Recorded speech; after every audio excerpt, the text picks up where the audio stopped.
El tema de cooperació per nosaltres és important per diversos motius. Primer, volem augmentar els recursos dedicats a cooperació, és evident i estem treballant en aquesta direcció.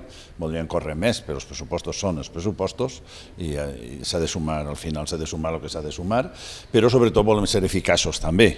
I entonces, al plantejar-nos l'eficàcia, una part d'aquesta ajuda a la cooperació significativa és fer-la conjuntament amb els altres ajuntaments, i per això jo coneixia el Fons Valencià de Solidaritat, m'agradava com treballava, perquè ho coneixia d'abans, i m'agradava també una altra cosa que jo crec que no ho ha dit, però jo sí que ho vull dir, i és que el Fons Valencià de Solidaritat és una entitat on estan tots els partits, absolutament tots els partits democràtics, evidentment, que estan en els ajuntaments, i això li dona una possibilitat, unes possibilitats de treball a mi em semblen molt interessants.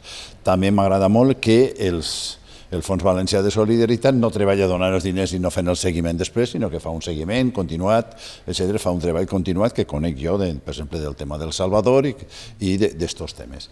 Jo estic molt content del treball fet per la companya, que a més nosaltres d'aportar recursos econòmics, aportem recursos humans, tenim la possibilitat d'aportar aquests recursos humans i pensem que és un tema molt important i estem satisfets de poder avançar en aquesta idea.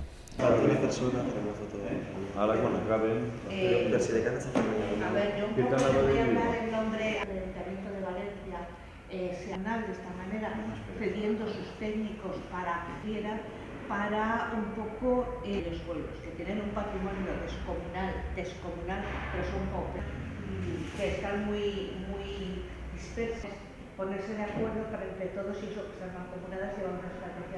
Pero ahora que estamos del tráfico, pero bueno. Tenemos que ser, ¿qué pasa?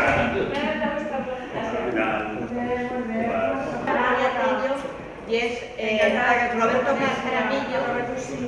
Un segundito. No el teléfono. Gràcies.